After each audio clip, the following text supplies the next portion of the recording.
भारत में बिहार एक ऐसा राज्य है जो भ्रष्टाचार के मामले में नंबर 1 राज्य है।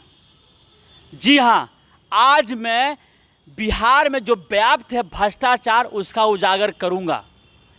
श्री नीतीश कुमार जी कहते हैं कि बिहार में न्याय तुरंत हो जाता है, लेकिन आज मैं कहता हूं कि बिहार में न्याय नहीं होता है। इस वक्त आप देख सकते हैं हमारे हाथ में यह वो कागज है भ्रष्टाचार को उजागर करने वाला, जिसको जानकर आप हैरत में पड़ जाएंगे।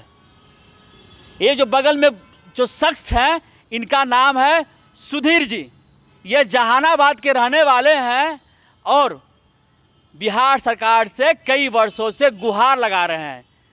300 बीघा जमीन इनका हड़प लिया गया है।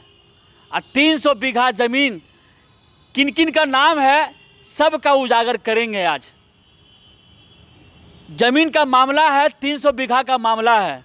ये छोटा मोटा मैटर नहीं है। कई बार इस संदर्भ में खबर भी चला है, लेकिन किसी ने ध्यान नहीं दिया। जनमंच न्यूज आज आपको ध्यान में दिला रहा है कि बिहार में भ्रष्टाचार फैल गया है। सबसे पहले ये बताइए, इतना कागज जो लगभग लगता है तो 5 किलो है, और उधर लगता है 10 किलो उसमें होगा, 10 किलो उसमें होगा ना। इतना जो कागज का जो जखीरा बनाए हुए हैं, क्यों लेकर घूम रहे हैं पूरे बिहार में आप? न्याय पाने के लिए, लेकिन न्याय हमें कहीं नहीं मिल रहा है। क्या न्याय ढूंढ रहे हैं बिहार में? जो फर्जीवाड़ा हुआ है मेरे साथ। क्या फर्जीवाड़ा हुआ आपके साथ? हमारे साथ हमारे परिवार के जो हमारे हिस्सेदार हैं और राज्य सरकार है, ये दोनों मिलकर फर्जीवाड़ा किया है। राज्य सरकार और परिवार कैसे फर्जीवाड़ा किया है? आज पूरे जनता को पार्ट बाय पार्ट बढ़िया से समझाइए। जी समझा रहा हूँ, मैं समझा सकता हूँ।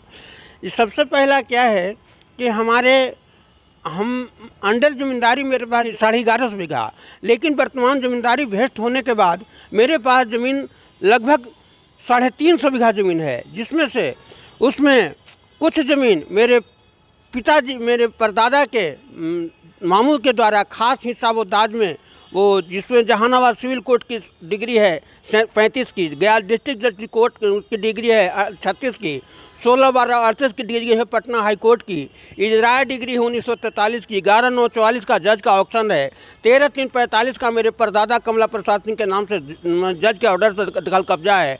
लेकिन इन सारी चीज़ों को धत्ता बताते हुए राज्य सरकार के कर्मचारियों को मिलाकर आपको विवेकानंद शर्मा, सच्चिदानंद शर्मा, मनीष शर्मा, वो संपूर्णानंद शर्मा, अनिल शर्मा, संजय शर्मा, केसरी शर्मा, अंजनी शर्मा, ये सारे लोग मिलाकर ये मोटेशन करा लिए भ्रष्ट जहानाबाद के जिला पदाधिकारी और भ्रष्ट एडीएम, सीओ, सीआई कर्मचारी, और इन सब को मिलाकर एक काफ़ी मोटी राशि ये रिश्वत में दिया, और बिना कोई पेपर के ही इन्होंने हमारी संपत्ति का, हमारी व्यक्तिगत संपत्ति एवं हमारी पैटर्नल प्रॉपर्टी, इस सब का मोटेशन करा लिया। इसके संदर्भ में मैं दौड़ते दौड़ते मैं परेशान हो गया, लेकिन आज तक मुझे कहीं न्याय नहीं मिला। मुख्यमंत्री के जनता दरबार में भी 3 बार गया, आईजी महोदय से भी 3-4 बार मिला, मुख्यमंत्री आपको डीजीपी महोदय से भी मैंने 2 बार मिला, लेकिन कोई कहीं सुनवाई नहीं होती है। सारे भ्रष्टाचार से ओत-प्रोत ये लोग हैं। आईजी महोदय ने मेरे मामले में संज्ञान लेते हुए जहानाबाद पूर्व एसपी मनीष कुमार को कहा उन्होंने कि इनकी मामले की जांच करवाइए। पूर्व एसपी मनीष कुमार ने इनको पूर्व डीएसपी प्रभात भूषण श्रीवास्तव से इस मामले की जाँच करने को कहा। पूर्व एसपी एवं पूर्व थाना प्रभारी एसके शाही, ये दोनों ने जांच किया। अपने जांच रिपोर्ट में लिखा कि हमने इनके मामले की जांच किया तो पाया कि इन दोनों के बीच विवाद चला था संपत्ति का, जिसमें पार्टीशन सूट नंबर 3772 न्यायालय में दायर हुआ था। जबकि 3772 में हमें ना कोई मैं मुद्दाई हूँ ना मुद्दालय, सिर्फ 3772 कब दायर हुआ हमें यह पता तक नहीं था। लेकिन उस 3772 को कोर्ट ने मांगा कि ये संपत्ति आपको कहाँ से आई, क्यों आई। तो इन आधा का हिस्सेदार तो मेरे पिताजी अकेला थे, तो फिर कागज़ लाते कहाँ से। तो कोर्ट ने उस पार्टीशन सूट को 3772 को 13/11/75 को ही न्यायालय में से खारिज कर दिया। लेकिन वहाँ से निकाल लेने के बाद 6 बरस या 8 बरस के बाद निकाल लिया उसको, खारिज सूट को ही, और निकाल करके Jehanabad CO, Jehanabad LRDC, Jehanabad ADM, ये सब को मिला करके CO CI कर्मचारी, ये सब को मिला करके फर्जीवाड़ा करते हुए उस पर जो है सो मोटेशन करा लिया। और मोटेशन करा करके आज तक यह ज़मीन अभी तक यही कह के बेचते चले आ रहे हैं कि हमको पार्टीशन सूट नंबर 37/1972 की तस्वीया डिग्री से यह ज़मीन हासिल है। जबकि सत्यता ये है कि 37/72 क्या है मुझे दूर दूर तक कोई पता तक नहीं था। उसकी जब सत्यता की जांच करने के दौरान मैं जब 6 साल जहानाबाद से गया से जहानाबाद जब भी चिरकुट दायर करे तो कहा जाता था कि आपका जो पेपर है वो जहानाबाद है। जब यहाँ से मतलब जहानाबाद दायर करे तो कहे कि गया है। इस तरह 6 साल बीता। अंतोगत्वा किसी हाल से बड़ी मशक्क़त करने के बाद हमें जो है ये रिपोर्ट मिला 37/72 के सूट रजिस्टर का, जिसमें उसने लिखा हुआ पाया कि ये सूट अदम पैरवी में खारिज किया गया 13/11/75। जब बताइए महोदय, जब 13/11/75 को ही सूट ही डिसमिस है 1975 में ही, तो फिर DSP साहब और मतलब थाना प्रभारी आपको ये SK शाही और DSP प्रभात भूषण श्रीवास्तव, ये किस आधार पर इन्होंने ऐसा रिपोर्ट कर दिया? अच्छा ये बताइए आप, जब आप मुख्यमंत्री जी के दरबार में गए अपनी ये परेशानी लेकर, जो ज़मीन का मामला को लेकर, तो मुख्यमंत्री जी क्या बोले आपको? मुख्यमंत्री जी कुछ नहीं सुने, कहा कि इनको मामले को देखिए। तब तक आ गए राजस्व एवं भूमि सुधार सचिव और मुख्यमंत्री जी से मिले थे। हमने मुख्यमंत्री के मुंह पर क्या कहा कि महोदय ये आपका जनता दरबार नहीं महोदय, ये धोखा दरबार है, हम धोखा खा रहे हैं आपके पास आके भी। अंत में 3 बार जाने के बाद आना छोड़ दिया हम उनके पास। आप 3 बार गए हैं? 3 बार गए। कब गए थे? 2008 में 2 बार और 9 में भी लगता है 1 बार। जो हाल में जो लगा दरबार, नहीं इसमें नहीं जाते। क्यों नहीं गए इसमें? इसमें हमारा आवेदन को निरस्त कर दिया गया, स्वीकृत किया ही नहीं गया। हम बार 14 बार डाले, लेकिन 1 बार के बाद। सबसे समझने वाली बात यह है, मुख्यमंत्री जी का सपना स्वच्छ और स्वस्थ बिहार बनाने का, 0 टॉलरेंस बनाने का। मुख्यमंत्री जी जनता दरबार लगाते हैं जनता की परेशानियों को हल करने के लिए। 2008 में गए, 2009 में गए, अभी 2021 चल रहा है। अब सोचिए जनता दरबार किस लिए लगाया जाता है जब इनकी परेशानी ही ना हल हो। यही हो रहा है मजाक बिहार की जनता के साथ।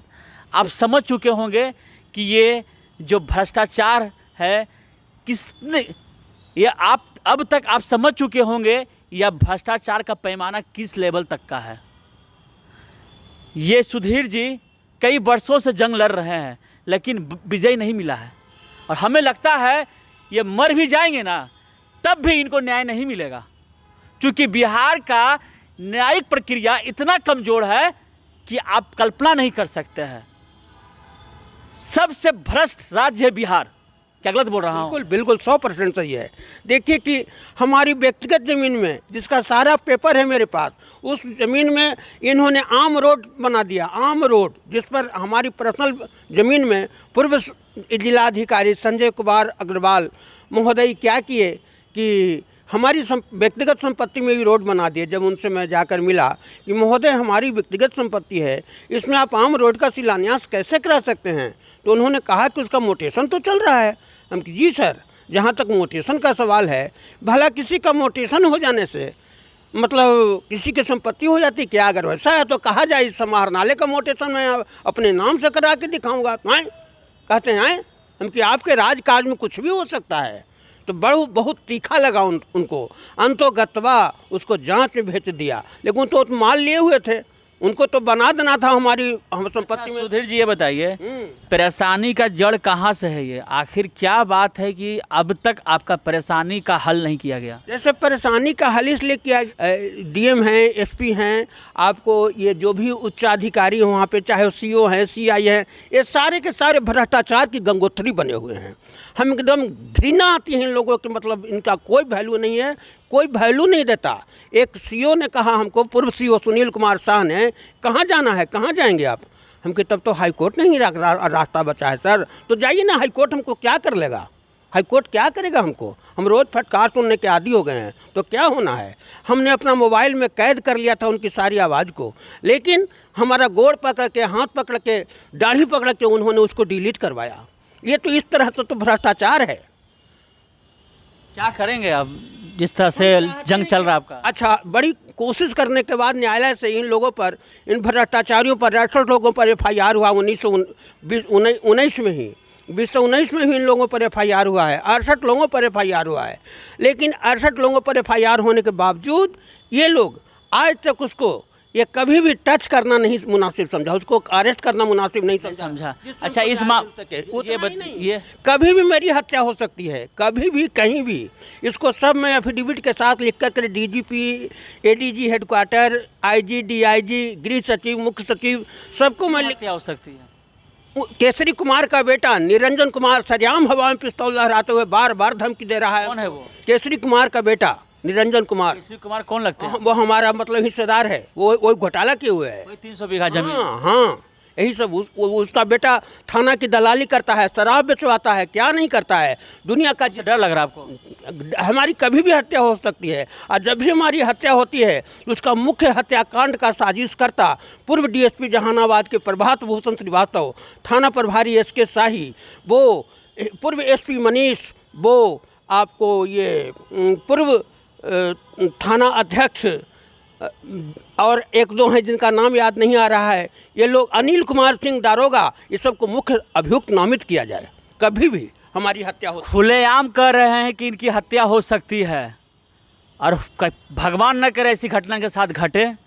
इनकी लड़ाई को न्याय मिलना चाहिए, अगर न्याय नहीं मिलता है तो बहुत गलत होगा इनके साथ। अब ये बताइए, अब क्या करेंगे अगर आपको न्याय नहीं मिलेगा तो? हम कोर्ट की शरण में जाते हैं तो न्यायालय भी फटकार लगाता है। क्या राष्ट्रपति से मिलने गए? राष्ट्रपति के यहाँ से चिट्ठी आया, प्रधानमंत्री से हाँ 2 बार चिट्ठी आया। किससे चिट्ठी आया था जी? चिट्ठी किस लिए आया था जी? इनको न्याय दिलाने के लिए कुछ जरूरी निर्देश दिए गए थे।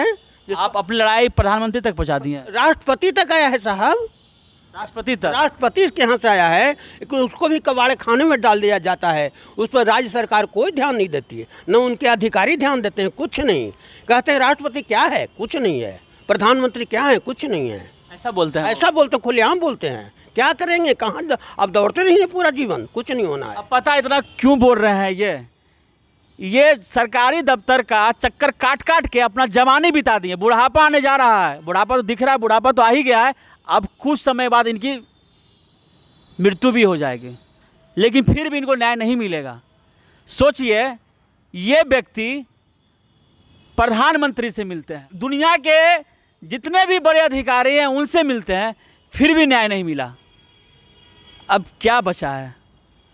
भ्रष्टाचार का सीमा इतना ऊपर चला गया बिहार में कि आप कल्पना नहीं कर सकते हैं। जनमंच न्यूज़ पर आप देख रहे हैं सुधीर जी की बेबसी, जो लगातार कई वर्षों से फाइल लेकर जहानाबाद से गया, गया से पटना, पटना से दिल्ली, दिल्ली से पटना, पटना से गया, गया से जहानाबाद, फिर जहानाबाद से पटना, फिर पटना से मुख्यमंत्री द्वार आते जाते रहते हैं, फिर भी इनको न्याय नहीं मिल रहा है। यही है बिहार का बदलता हुआ तस्वीर जो आप जनमंच न्यूज़ पर देख रहे हैं। प्लीज़ भ्रष्टाचारियों के खिलाफ आप आवाज़ बुलंद कीजिए और इस खबर को वायरल कीजिए और दिखाइए कि बिहार पूरे भारत में नंबर 1 राज्य बन गया भ्रष्टाचार के मामले में। आपका बहुत बहुत धन्यवाद। हमसे जुड़े रहने के लिए हमारे YouTube चैनल को सब्सक्राइब करें और नई वीडियो की नोटिफिकेशन के लिए बेल आइकॉन को दबाएं। अगर आप ये वीडियो Facebook पर देख रहे हैं तो लाइक जरूर करें और ज्यादा से ज्यादा शेयर करें। धन्यवाद।